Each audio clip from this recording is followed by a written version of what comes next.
مردی هر روز سگی رو در ایستگاه مترو میدید که همراه مردم وارد مترو میشد.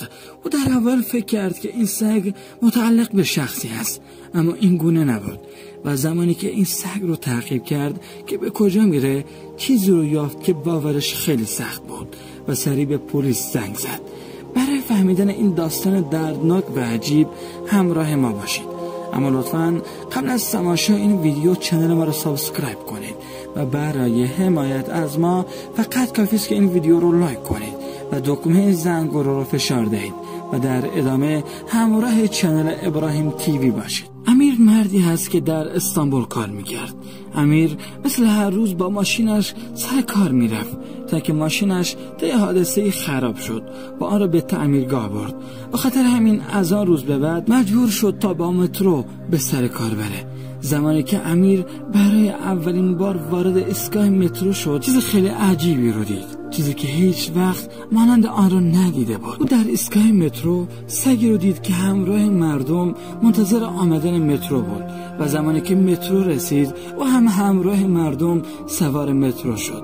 هیچ کس حواسش به این سگ نبود مگر امیر، چون این سگ واقعا توجه او رو جلب کرده بود. او در اول فکر کرد که این سگ متعلق به شخصی است، اما این گونه نبود.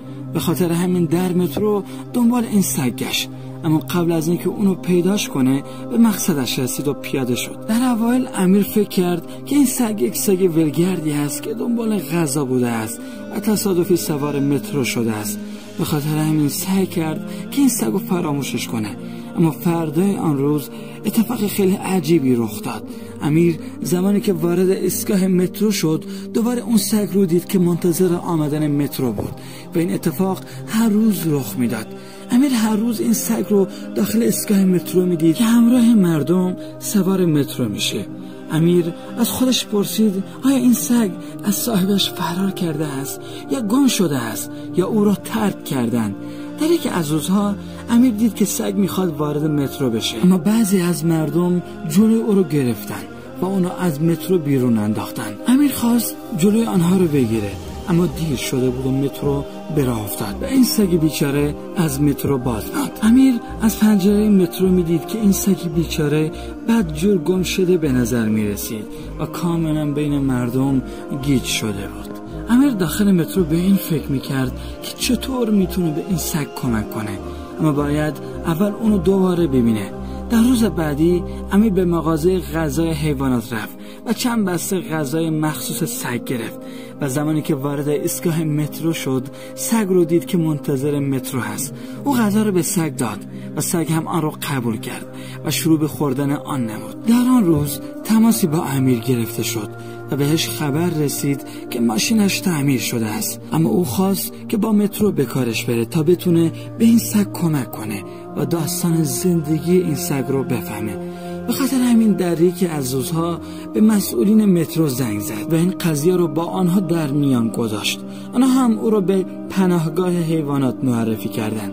زمانی که امیر داستان این سگ رو برای رئیس این پناهگاه حیوانات تعریف کرد و هم مانند امیر بسیار شوکه شد. کارکنان این پناهگاه در اول این سگ رو به این پناهگاه آوردند تا او رو معاینه کنند و موارد بهداشتی اونو انجام دهند، اما آنها یافتند که این سگ کاملا تمام موارد بهداشتیش انجام شده است و واکسنش زده شده است. گویا قبلا این سگ متعلق به یک خانواده‌ای بود.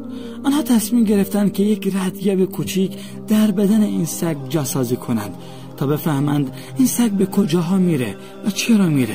و زمانی که داخل دستگاه رو نگاه کردند یافتند که این سگ هر روز مسافات خیلی زیادی رو طی میکنه و داخل شهر میچرخه، اما نتوانستند علت آن رو بفهمند. یکی از کارکنان این پناهگاه حیوانات 2 روز کامل دنبال این سگ افتاد تا بفهمه که این سگ چرا این کارها رو میکنه، تا اینکه خیلی چیزهای جالبی درباره این سگ فهمید. و فهمید که اسم این سگ بوجی است و ساکنان محلی این مکان او را میشناسند و از او هر روز فیلم میگیرند.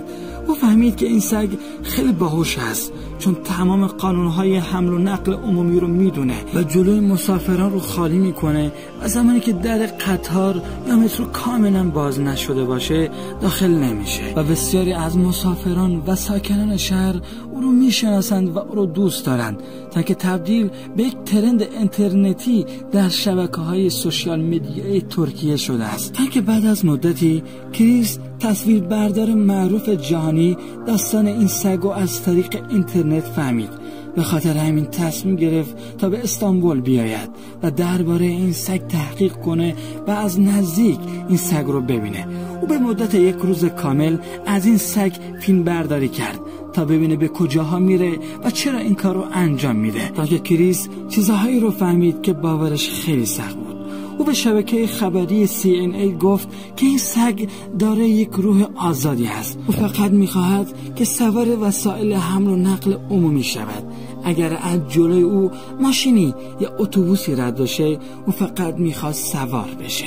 واقعا خیلی عجیبه. و همچنین چیز خیلی عجیبی رو هم دید. او دید که بوجی سوار یک کشتی شده است و به طرف یک جزیره به نام امیرات می رود. و فهمید که بوجی در تعطیلات آخر هفته همیشه این کار رو انجام می دهد و به وسیله کشتی به این جزیره میره. اما چگونه این سگ گردشگر در طول روز و شب، آن هم در وسط خیابان‌های استانبول، غذا پیدا میکنه، در حالی که خیابان‌ها برای حیوانات جاهای خطرناک هستند؟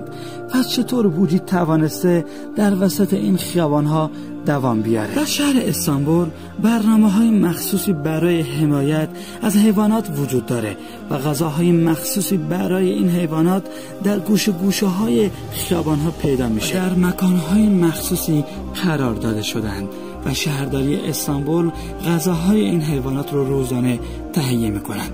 به خاطر همین بوجی در این زمینه به مشکل بر نمیخوره و این جاهای مخصوص رو برای تغذیه خود میشناسد. بوجی هم اکنون در شهر استانبول بسیار معروف است و تبدیل به یکی از مشاهیر این شهر شده است. کریس میگوید در یکی از روزها 2 نفر رو دیدم که بوجی رو از یک رستوران بیرون میندازند و بر روی او صدای خودشون رو بالا میبرند. اما ناگهان یک نفر رو دیدم که نزد آنها آمد و به آنها گفت این سگ بوجی است و همکنون در شهر استانبول بسیار معروف است و یکی از مشاهیر و سلبریتی های این شهر است. بوجی فقط در شبکه توییتر بیش از 100,000 فالوور داره که بیشتر آنها کسانی هستند که او را میشناسند و با او در مترو روبرو میشوند.